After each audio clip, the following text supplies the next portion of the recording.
शोपियां में target killing का मामला, आपको बता दें शोपियां में साबिक सरपंच को एजाज अहमद शेख को टारगेट किलिंग का निशाना बनाया गया।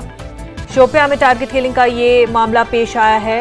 आप तस्वीरों में देख सकते हैं एजाज अहमद जो कि साबिक सरपंच थे उनको निशाना बनाया गया। बीजेपी वर्कर और साबिक सरपंच उनको टारगेट किलिंग का निशाना बनाया गया है और बताया जा रहा है कि ये हमला जो है टीआरएफ ने अंजाम दिया है।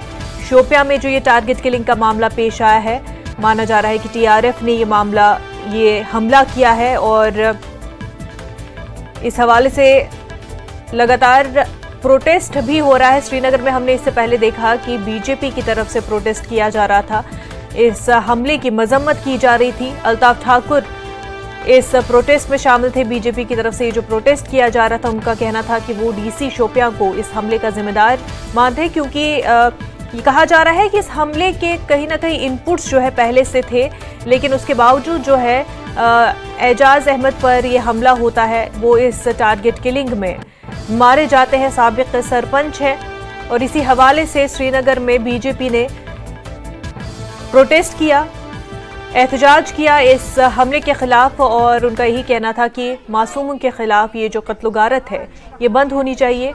जो मासूम लोगों के खिलाफ इस तरह के कत्ल गारत किए जाते हैं, इस तरह के मामले पेश आते हैं, इनको बंद किया जाना चाहिए। अल्ताफ ठाकुर ने मीडिया से बात की, उन्होंने कहा कि डीसी शोपियां जो है वो मानते हैं कि डीसी शोपियां इस हमले की जिम्मेदार है और आपको बताएं कि इस हमले के पीछे टीआरएफ माना जा रहा है। टीआरएफ जो कि लश्कर की ही एक शाख है और ये कहा जा रहा है कि पिछले 3 माह से एक टेरर अटैक के खदशा जाहिर किया गया था और साथ ही साथ टूरिस्ट पर भी हमला होने का खदशा था। इस बीच शोपियां में जो ये हमला हुआ है इसमें साबिक सरपंच मारे गए हैं।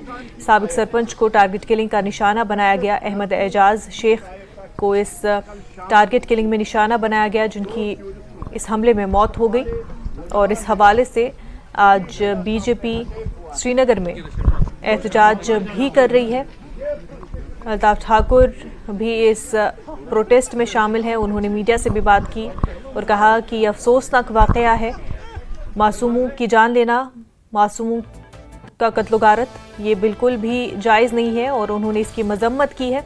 साथ ही डीसी शोपियां पर उन्होंने इल्ज़ाम लगाया कि उन्होंने सही तरीके से इस पूरे मामले को लेकर के प्रोटेक्ट नहीं किया साबिक सरपंच को। तो जैसे कि सब लोग जानते हैं कि पाकिस्तान और पाकिस्तान के कायर आतंकवादियों की तरफ से कल शाम 2 टूरिस्टों पे और हमारे एक पार्टी लीडर पे अटैक किया गया, जिसमें हमारे पार्टी लीडर शहीद एजाज साहब ने अपनी जान दे दी। ये पाकिस्तान की उस कायरता का मिसाल है।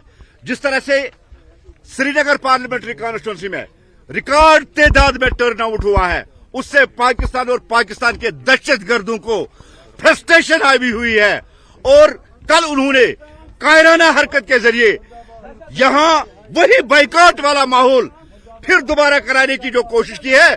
कश्मीर और कश्मीर के लोग। हमारे साथी इरफान काजी इस वक्त हमारे साथ जुड़ चुके हैं। इरफान, शोपियां में जो ये टारगेट किलिंग का मामला आया, इस हवाले से बीजेपी जो है प्रोटेस्ट कर रही है और कंडेम भी कर रही है। अल्ताफ ठाकुर ने भी मीडिया से बात की, क्या कहना है उनका? जी बिल्कुल, मुनज़्ज़म बताना चाहूँगा कि श्रीनगर में हेडक्वार्टर्स के बाहर जो है बीजेपी जो है ये प्रोटेस्ट कर रही है। इनका साफ तौर से कहना था कि जिस तरीके से इनोसेंट की जो किलिंग की जा रही है उसे बंद होना चाहिए और साफ तौर से इन लोगों ने जो है दहशतगर्दी के खिलाफ नारेबाजी की है, पाकिस्तान के खिलाफ नारेबाजी की है।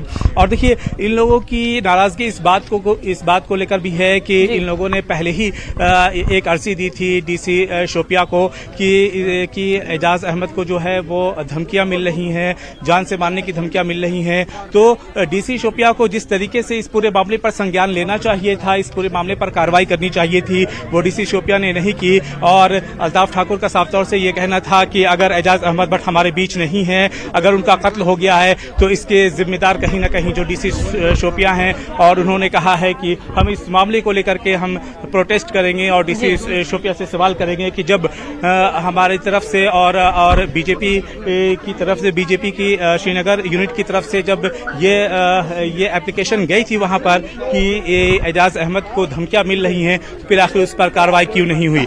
दूसरी तरफ इन लोगों की नाराजगी ये भी थी कि जिस तरीके से दहशतगर्दाना हमला हुआ है, पाकिस्तान इसके पीछे कहीं ना कहीं जो है अब इस काम को अंजाम दे रहा है। तो ऐसे में जो है जो पाकिस्तान के खिलाफ इन लोगों ने नारेबाजी की है, दहशतगर्दों के खिलाफ जो है यहाँ पर नारेबाजी की है, और साफ तौर से इन लोगों की जो नाराजगी है वो इन लोगों के नारों में देखी जा सकती है। ये लोग जो है काफी नाराज दिख रहे हैं, और यहाँ पर एक बड़ी तादाद है यहाँ पर बीजेपी कार्यकर्ताओं की, क्योंकि जो बीजेपी के जो कार्यकर्ता थे, बीजेपी के जो कार्यकर्ता थे वो इस हमले का शिकार हुए हैं। एजाज अहमद, जी मैम अपना नाम बताएं। मेरा नाम राशिदा है।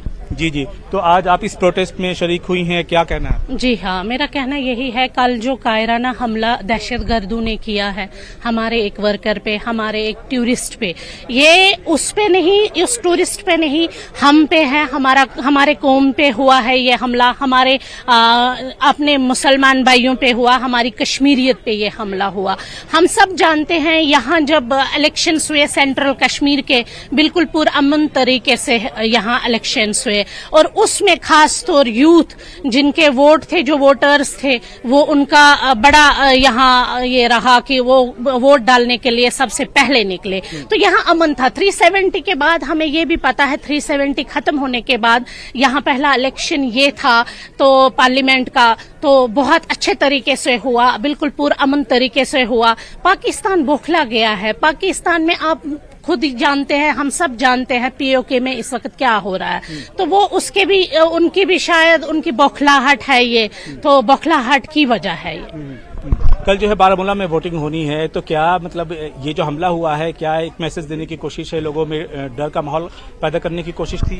नहीं, डर का माहौल पैदा ये कर रहे हैं, लेकिन अब कश्मीरियों को पता चल गया है, कश्मीरी समझ गया है कि यहाँ अमन चाहिए, हमें अपने बच्चों के लिए अमन चाहिए, हमें अपने बच्चों के लिए एजुकेशन चाहिए, और खास तौर कल जो है इलेक्शंस यहाँ बिल्कुल पुरअमन तरीके से होगा, इससे कोई फर्क नहीं पड़ेगी। और एक कश्मीरी जो इनसे डरता था दहशतगर्दी से, अब कोई डर नहीं है। पर्यटकों को जो निशाना बनाया गया है, क्या जो कश्मीर की एक रीढ़ की हड्डी मानी जाती है यहाँ की सयाहत, क्या उसे कमजोर करने की कोशिश है? कमजोर करने की कोशिश तो की है इन्होंने, मगर हम सब जानते हैं 370 खत्म होने के बाद टूरिज्म सेक्टर कितना बढ़ गया था। लाखों की तादाद में यहाँ टूरिस्ट आते थे, आते भी हैं और आते रहेंगे इंशाल्लाह, इससे कोई फर्क नहीं पड़ेगा, ये उनकी बौखलाहट है। बिल्कुल, तो नज़र देखा आपने कि किस तरीके से जो बीजेपी के कार्यकर्ता हैं वो अपने गम गुस्से का इजहार कर रहे हैं और कह रहे हैं कि देखिए ये दोहरा प्रहार है। एक तो ये कि जिस तरीके से बीजेपी के कार्यकर्ता को जो है टारगेट किया गया और उनका कत्ल हुआ, तो इसको लेकर के नाराजगी है। और दूसरा जो पहलगाम में जो दो सयाह थे मियाँ बीवी, उनको टारगेट किया गया है, उन पर हमला किया गया है, तो कहीं ना कहीं वो इस बात की कोशिश दहशतगर्दों की तरफ से की जा रही है कि जो यहाँ का जो सयाहती शोबा है उसे असरअंदाज किया जाए। और जो अहम बात एक ये भी है कि देखिए चुनावी माहौल चल रहा है, और आपने देखा कि श्रीनगर संसदीय क्षेत्र से, श्रीनगर पार्लिमानी हल्के से किस तरीके से जो 38% से ज्यादा यहाँ पर वोटिंग हुई है, और वोटर जो है घरों से बाहर निकले और उन्होंने वोट कास्ट किया। तो माना जा रहा है कि बारामूला के अंदर भी और जो अनंतनाग के अंदर भी, जो 25 तारीख को अनंतनाग में चुनाव होना है और कल बारामूला पार्लिमानी हल्के में चुनाव होना है, तो वोटर जो है बड़ी तादाद में, बड़ी संख्या में अपने घरों से बाहर निकलेंगे और वोट चुनाव होने हैं। कल लोग बारामूला कॉन्स्टिट्यूंसी में अपने हक़ राय का इस्तेमाल करेंगे। ऐसे में इस तरह का हमला होना और ये अपने आप में ही एक लोगों में भी खौफ पैदा होने वाली बात है, लेकिन क्या लोग इस पर